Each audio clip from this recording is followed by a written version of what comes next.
반갑습니다. 네, 저희가 지금 탈북 소리를 쭉 풀고 있는데 그런 얘기 들어봤습니까? 탈북하다 정들다. 이제 벌써 7번째인가 8번째 만나는 것 같은데 오늘의 주제가 뭔가 공짜와 목숨? 일생일대 최대 위기. 내몽골에서는 얼마나 살았어? 저희가 한 몇 개월 살았죠. 보통 몇 개월 살아요. 짧게는 한두 달. 그렇죠. 길게는 반년. 몽골도 한 3개월인가 4개월인가 산 것 같아요. 그럼 또 다른 지역으로 옮긴 거야? 그렇죠. 늘 똑같이 이제 튀어야 되겠다. 먼저 지치알 있다가 내몽골 갔었는데 거기서는 물론 식당 주인들이 우린데도 잘해주고 월급도 따박따박 주고 좋았어. 좋았어. 근데 좋았어. 다시 지치알로 오게 된 계기는 너 아빠 친구가 먼저 한국 온 게 있었는데 예. 어찌어찌해서 연계가 돼가지고 그 친구가 일종의 생계비도 좀 주고 한국으로 가게 좀 어떻게 도와주겠다. 이래가지고 그 내몽골은 너무 안쪽이니까. 그렇죠. 내륙이죠. 그래서 어떻게 연기하기도 힘들고 갑자기 좀 어떻게 이렇게 연계를 하려면 좀 이런 넓은 데로 나와야 될 것 같아서 다시 흑룡강을 나오게 된 거지. 내몽골도 2번인가 가고 치차른골도 뭔가 2번인가 왔다 갔다 한 기억 나는데 제가 그때 어머니 아버지 좀 일을 좀 쉬고 그러지 않았나요? 내몽골에서 번 돈도 조금 있고 하니까 네. 여기 오면 관건은 이래저래 자꾸 들고 뛰는 인생도 그만하고 싶고 네. 너네들 학교도 보내야 되겠고 이래서 한국행을 그때 결심한 거지. 그러니까 얘기를 좀 하자면 내몽골에서 그래도 좀 월급도 따박따박 받고 돈도 벌고 배우를 먹다 보니까 이제 우리 상황을 좀 보게 된 거죠. 미래가 없는 거지. 그래. 예. 초창기 북한에서 들고 뛸 때는 그저 하루 세끼 해결하면 끝인 줄 알았는데 앞이 안 보이는 거지. 모든 삶이 전부가 그저 먹고만 사는 게 아니니까. 그러니까 여러 가지 고민이 많이 생겨서 다시 좀 어떻게 한국 갈까 해서 다시 흑룡강으로 오게 된 거지. 지치할 시로. 한국 잘 산다 하니까 좋은 나라. 같은 민족. 그래서 그래가지고 우리가 꿈을 꾸고 그래, 그 푸른 꿈을 안고 다시 지치하러 오게 됐지. 예, 그리고 그때 제가 제 개인적으로 뭐가 왔냐? 사춘기가 왔습니다. 아버지한테 지금도 미안한 게 뭐냐면 지금은 카메라 어떻게 나올지 잘 모르겠지만 괜찮았어요. 예, 그때는 무스였나 이렇게 스프레이를 해가지고 이게 짜는 게 있거든요. 이 흔들어가지고 짜면 그렇게 머리에 올리는 거 있잖아요. 그거를 구해가지고 우리 친분이 좀 동네에서 팀이 안 되는데 제가 그 머리에 바르고 막 멋을 냈어요. 사춘기가 오니까 뭔지 모르겠지만 뭔가 못 내고 싶은 거예요. 그래서 머리도 좀 이상하게 만지고 옷도 좀 튀게 입으려고 뭐 없는 옷에 좀 빨갛고 파랗게 입고 그래가지고 아버지가 진짜 그렇게 입지 말라고 동네 튀지 말라고 했는데 그래가지고 아버지한테 좀 몇 대 맞다가 아버지가 우리 이거 난로인가? 예, 그거에 화난다고 아버지가 던졌거든요. 던지고 뚜껑 닫으려고 그러는데 그 빵 터진 거예요. 그래서 아버지가 화상을 입었죠, 얼굴에. 이게 이마에 다 화상 입은 거지. 불길이 확 올라와가지고. 뭔가 안 좋은 징조가 생긴 거예요. 아버지가 어찌됐든 우리 집 가장이신데 중국에서 처음 크게 다친 거 아니에요, 어머니? 근데 더 슬픈 거는 병원에 갈 수도 없고 네. 목적이 없어서 그래서 하상연고나 싸다가 바르는 정도. 아무리 물집이 생기고 이렇게 진물이 질질 흘러도 그래서 병원 못 가고 연고만 바르는 정도 됐지. 저 개인적으로 뭔가 좀 쎄하다 이런 거 있잖아요. 그래서 그 되게 느낌이 안 좋았어요. 그래가지고 엄청 고생했지. 몇몇 달. 사실 화상 입은 상처는 빨리 아물지도 않고 또 그해 겨울이니까 더 오래 간 거지. 아버지가 고생을 많이 한 거지. 그 상황에서 어머니 아버지가 치차를 좀 쉬는 상황이었고 돈도 좀 있었고 도와준다는 사람이 있으니까 마음의 여유도 있어 좀 쉬고 아버지가 좀 몸치료를 좀 한 거지. 그때 이제 저희 집이 지내는 집에서 아버지가 잡히게 되거든요. 그 상황이 어머니 정확히 기억나시죠? 지금 생각하면 다시 기억하고도 쉽지 않는 기억인데 친구 도움은 못 받고 어째서 이 한국에 그 무슨 단체가 있어. 그거까진 꼭꼭 집으면 안 될 것 같고. 집으면 아파요. 그래서 그 단체에서 우리를 좀 4명 한국에 좀 어떻게 가게 도와달라 하니까 그거는 너무 액수가 많아서 못 도와주고 조금이나마 생계비를 보내주겠다. 근데 우리는 국적이었고 통장도 없고 무슨 이런 게 없으니까 떠돌이 인생이니까 그때 여관에서 일했던 그 아주머니가 내보다 좀 나이도 한 15살 이상이니까 좀 연세가 있어. 여관 사장 앞으로 돈을 받기로 했거든. 통장에 그 사람은 있으니까. 그래. 근데 참 사람들이 뭐라고 말할까? 신보가 고약한 게 자기네들은 돈이지만 우리는 잡히면 목숨이란 말이지. 그렇지. 근데 그 돈을 우리를 잡아서 공안에 신고하면 자기가 그 돈을 먹을 수 있거든. 자기 통장으로 돈이 꽂히니까. 저희 가족이 다 부순되면. 그래서 공안에다 우리를 찌른 거지. 탈북자가 어느 주변에 월세 잡고 산다. 그날에 일이 되려니까 나는 애들 데리고 좀 매우탕을 갔었고 너 아버지 혼자 있다가 공안이 권총 차고 3명이 들어와서 그래서 깜짝 못하고 잡힌 거지.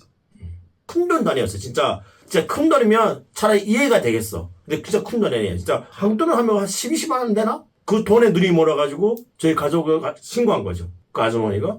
우리 4명 있으면 다 잡혔지. 근데 일이 되려니까 우리는 나가 애출한 상황 됐고 너 아버지가 혼자 잡힌 거지. 그 흑룡강 그 안쪽에는 사실은 탈북자도 없고 없지. 신고할 사람도 없고 하는데 그 돈을 글쎄 몇 푼 안 되는 돈을 자기네 그거 먹겠다고 칼치하겠다고 우리를 갖다 고발하면 우리는 북한 잡혀가면 가족끼리 탈북했으니까 목숨인데 총살 맞을 수도 있고 정치범 수용소 갈 수도 있고 그러니까 사람이 그때 참 고약하더라고.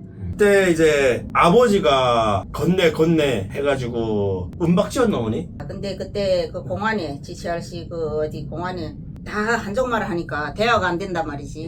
근데 거기 하나 조선족이 있었는데 그 사람도 하도 그 GCRC에서 오래 사니까 우리 말을 좀 유창하게는 못해. 그래서 듣고 겨우 번질 정도로 더듬더듬했지. 더듬더듬 하는데 번역은 해야 되겠으니까 그 총각이 됐는데 노총각. 그 공안이가 지금 그 너희 아버지로 도문 병방구리소까지 이송하게 됐지. 그래서 그분이 한두 마디 하다 보니까 안 돼가지고 좀 먹을 것도 챙겨주고 뭐 북한에 가서 걔도 굶어 죽지 말라고 1,200 큰 돈 나이라도 주머니도 이어주고 담배 이런 은박지 싸는 종류가 있는데 고급 담배 같은데 거기다 깨알같이 편지를 써왔더라고. 그 눈물 콧물 흘리며 그 편지를 읽던 기억이 지금 삼삼한데 제가 추후에 아버지한테 들어보니까 그 사람한테 그렇게 얘기했더라고요. 마지막 인사는 가족한테 하고 싶다. 통화할 수 있는 상황도 아니고 북한에 가면 그때만 해도 뭐 맞아 죽거나 총살 당하거나 그런 상황이니까 마지막인 거죠 사실상. 우리도 아버지가 북송된 다음에 그렇게 생각했어요. 아 우리 아버지 죽었구나. 어머니도 그렇게 생각했잖아요. 한치앞도 좀 가능할 수 예, 있는 이제 아버지 영영 못 보겠구나. 그런 상황이라서 편지를 쓴 거죠. 그래서 그 편지를 아버지가 그러니까 잡히고 나서 저희 가족한테 보낸 거예요. 어머니한테 정확히 보낸 거죠. 은박지에다가 깨알같이 적어서 보낸 거지. 명진 엄마, 나 혼자 집에 있다가 중국 공안이 건천까지 차고 3명이나 갑자기 들이닥쳐 꼼짝 못하고 잡혔소. 당신은 애들과 잠깐 밖으로 나가기 천만다행이요. 누구의 신고로 잡으러 왔다고 하는데 한국 단체에서 우리 가족에게 최소한의 생계를 보내준다고 해. 우리가 호구, 국적이에요. 호구 없어 여관 주인이 조선족 아주머니 앞으로 받기로 하였으니 아마도 그 돈 때문에 우리 가족 신고한 것 같소. 사람이 어찌 우리 잡히면 죽음인데 돈 때문에 인간으로서 그리 하는지 참 기가 막혀 말도 안 나오. 그러니 우리 가족 돌봐주는 척한 그 여관 아주머니 조심하고 이쪽 집 받는 순간 아무도 모르는 새 집으로 옮기시오. 중국 공안 취조실이 아파트 층수가 높아 뛰어내리지도 못하겠고 기회를 아무리 엿보아도 도망칠 길이 없어 결국 도문병방 구류장으로 가고 있어. 열차 칸에서 기회를 틈타 좋은 조선족분 만나 쪽지 이 편지를 보내는 것이요. 북송되면 가족이 탈북해 총살 당할지 매맞아 죽을지 한치 앞도 모르니 억울하고 답답하지 그지없소. 북송되더라도 죽을 각오로 다시 애들과 당신 곁으로 가려고 하겠지만 지금은 앞이 캄캄할 뿐이요. 부탁에 글을 쓰려니 목이 꽉 메워지만 타양살이에서 애들을 키우려면 힘들겠지만 그래도 힘내어 잘 키워주오. 아프지 말고 잡히지 말고 잘 있소. 네. 이게 아버지 마지막 편지였죠. 뭐. 이 편지를 받고 저희 세 가족이 그냥 며칠 그냥 울었던 기억나거든요. 어머니는 뭐 당연히 뭐 억장이 무너지는 심정이었 거고 저는 어떤 느낌이었냐면 아버지 잡혔으니까 그냥 나도 북한 가야 되나?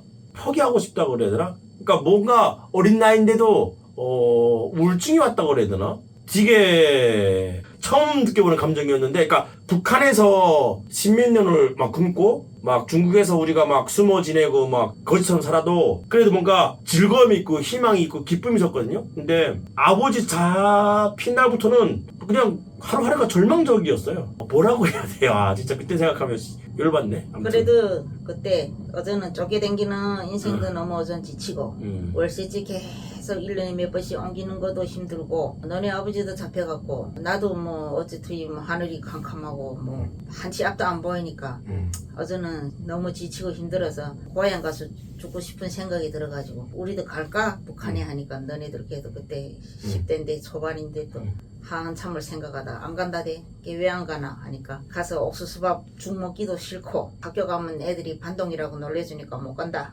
이러더라고. 갈 생각은 물론 없었지만 하도 답답하니까 내 너네인데 여쭤본 거지. 맞아. 그런 기억 없으시나 엄마도 뭐 자포자기였지 뭐. 그래서 그때 저랑 동생이 그런 연습을 했어요. 아버지가 그렇게 험하게 잡히니까 또 그런 상황이 충분히 올 수 있잖아요. 그래서 담벼락 같은 데 올라가서 막 뛰어내리다가 다리가 부러지고 그랬거든요. 왜냐면 잡혀서 어디 구금되거나 송치되면 뛰어내려야 될 거 아니에요. 기차든 뭐 어디 노래가지고. 너네 둘이 높은 담장에 올라가서 둘이 뛰어내리는 훈련을 하다가 너는 괜찮은데 동생이 그 여기 다리 발목 뼈가 약간 나갔지. 계속 그러니까 높은 데서 점차 뛰어내리는 훈련해야지 잡히면 2층 3층에다 뛰어내려 산다.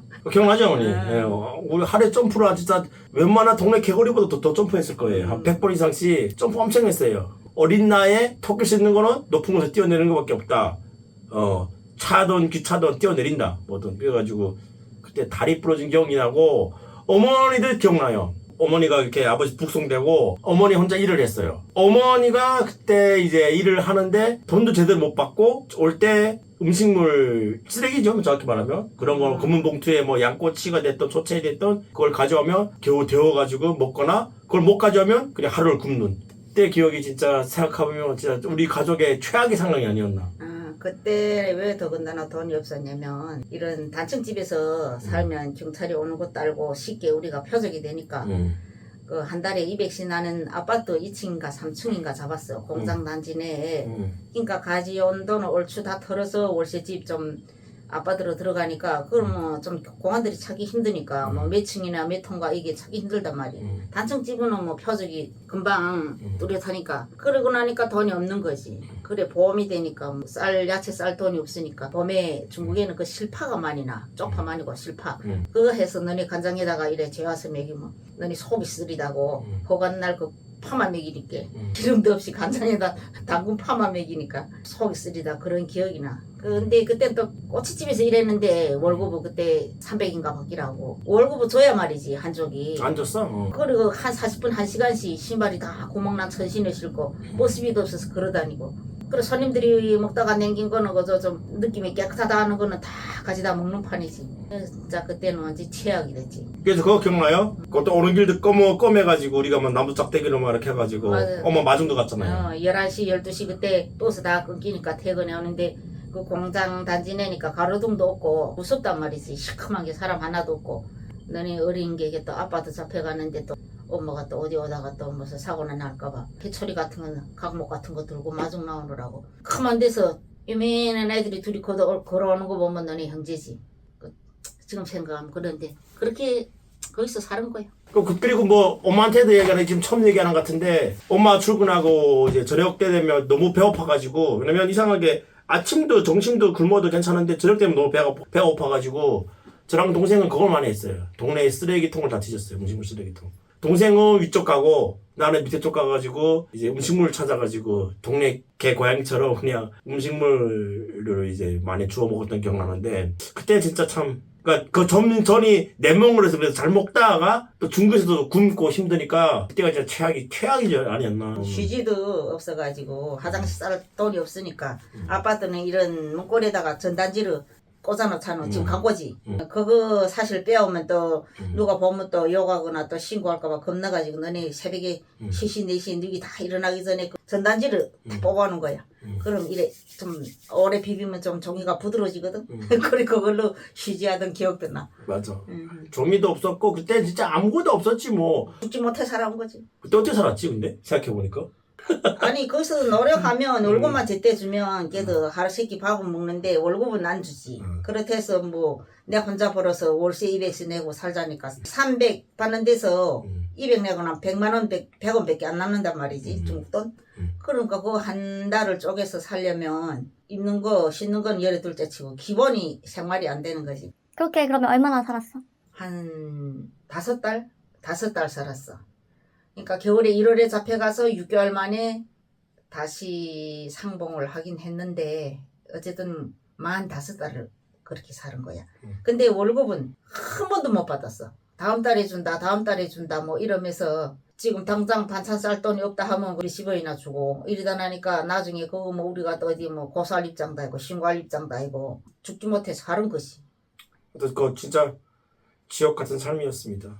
하도 답답하니까 그때 때 아닌 때 뭐 30대 후반 40대 초 흰머리 다 나더라고. 나는 너무 답답하니까 뭐 다시 갈 수도 없고 살자니 앞이 캄캄하고 일하면 돈은 안 주지 어디 가서 싸울 수도 없고 뭐 그렇다 해서 무슨 법을 해결할 수도 없고 뭐 중국 넓은 땅에서 지금 당장 하루 세끼 먹는 거 해결하기도 이렇게 힘든데 앞으로 어떻게 살아야 되나.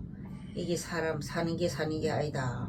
그때 생각하면 나랑 동생도 뭐 그렇게 얘기를 안 했어. 그러니까 둘 다 뭔가 애들인데 그래 애들도 울증이 오나 봐. 그래서 둘 다 계속 그냥 누워 있거나 자거나 막 저녁에 배고프면 온 동네 그냥 길고양이처럼 막 돌아다니는 기억밖에 안 나거든. 그렇다 해서 북한에 복송된 무슨 아버지는 죽었겠나 살았겠나 가늠할 수도 없지. 그때 심정은 나는 그냥 아버지 돌아갔다 생각했어. 왜냐면 나도 잘못됐다 생각했지.